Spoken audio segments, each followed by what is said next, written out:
In this video, I'm going to show you how to make a fabric banner using the Cricut Maker and some iron-on. We'll be cutting our fabric on the Maker, but if you don't have the Maker machine, you can certainly cut the fabric by hand as well.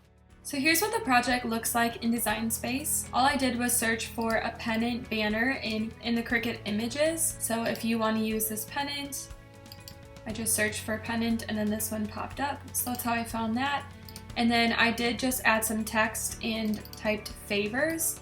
And this font is called DIN 1451. So putting together this project was super easy. If you want to check it out, I will leave the link below for you to access it in Design Space as well. So the first thing we're going to do is cut our fabric. So I'm using a Cricut Maker today and I'm using the rotary blade, which looks like this, to cut my fabric on a fabric grip mat. If you do not have the Maker, you can use your Air 2.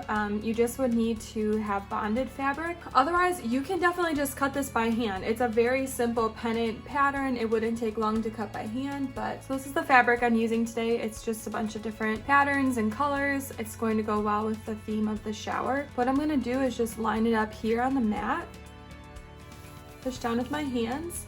But then I love to use the brayer tool to really help apply it onto the mat. I feel like the brayer tool, when you're applying fabric on your fabric grip mat, it's hands down the best tool to use.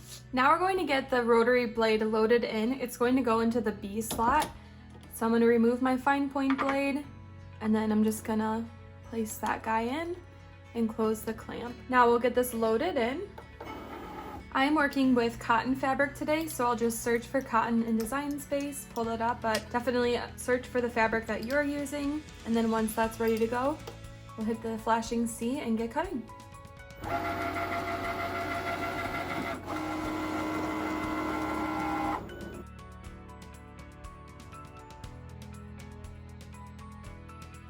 To remove the material from the mat, I'm just going to pull away at the excess material and then you can just pull your fabric right up.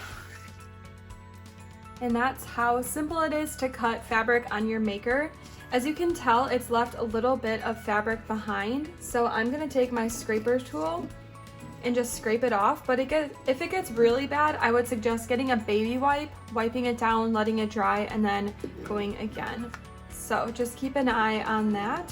So we'll get the rest of these cutting and then we will move on to the next step.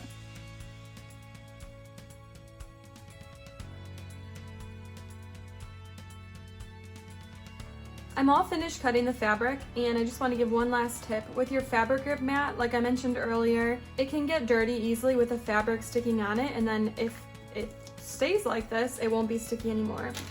So I just have some wipes that I picked up from Target.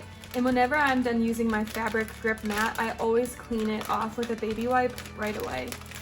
There are lots of different ways you can clean your mats, but this is my favorite. I've always done it this way.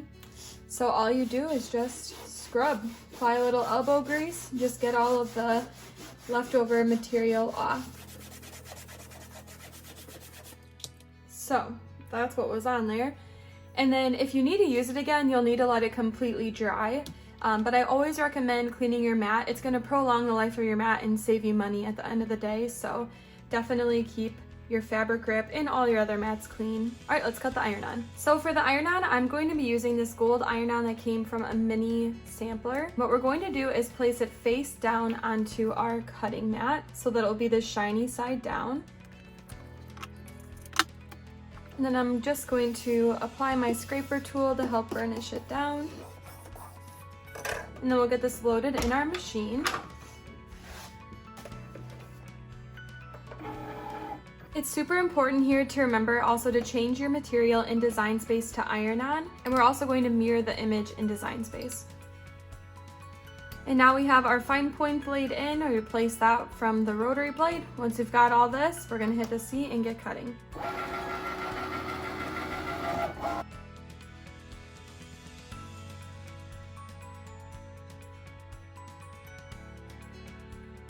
To remove the material from the mat, I always like to flip the mat over and let the mat do the bending while I hold the material straight. This will help your iron-on to not bend. All right, then from here, I'm going to weed.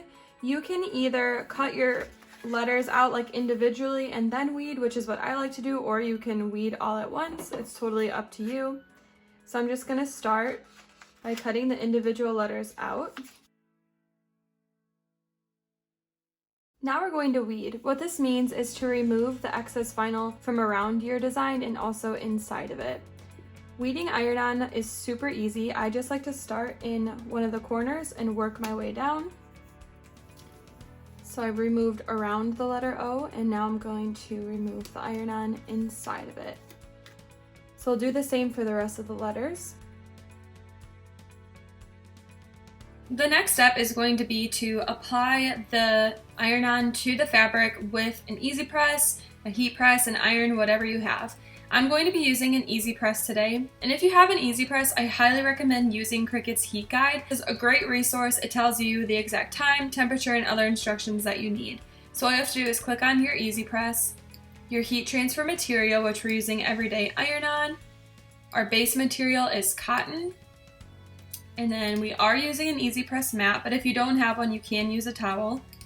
And then click apply, and then it lays out all the instructions for us. So we're gonna set it to 315 degrees for 30 seconds, preheat for 5 seconds, apply light pressure, then flip and press for 15, and then do a cold peel. So it's super nice to use. There's also more instructions down here you can read through, but I highly recommend using the heat guide with your easy press. So while the easy press is getting heated up, I am just going to take the pennant and fold the top over like just about a 1/2 inch.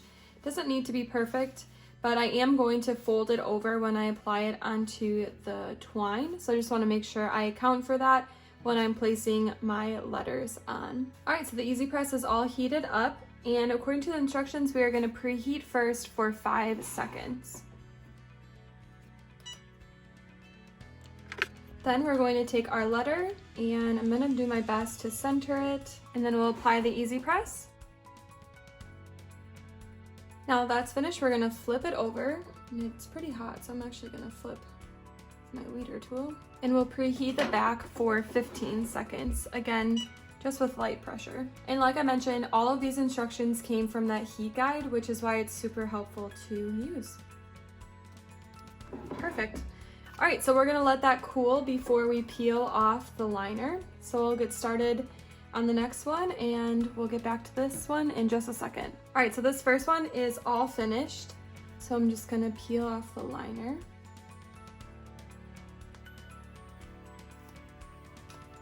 And it should come off nice and easy for you, just like that. So there's the F. Now I'll finish up the rest of the letters, and then I'll show you how I attach it to the twine at the end.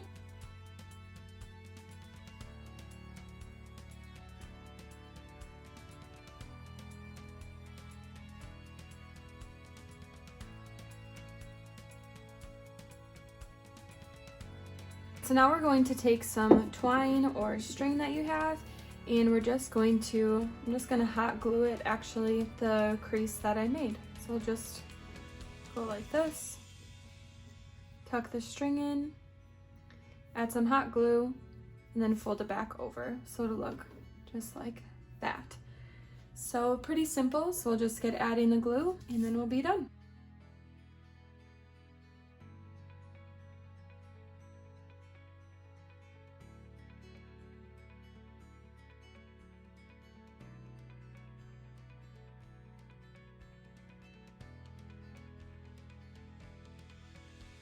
So I'm all finished. Like I said, I just hot glued them from the back. One tip here, make sure you keep your string pretty tight when you're applying the glue, otherwise it could get saggy like in between the letters. But that's how it turned out. I'm really loving it and can't wait to see it displayed at the shower. So that's how you make a fabric banner using your Cricut Maker, or like I said, cut the fabric by hand if you don't have a maker. Thanks so much for watching this tutorial today. If you have any questions, let us know in the comments below.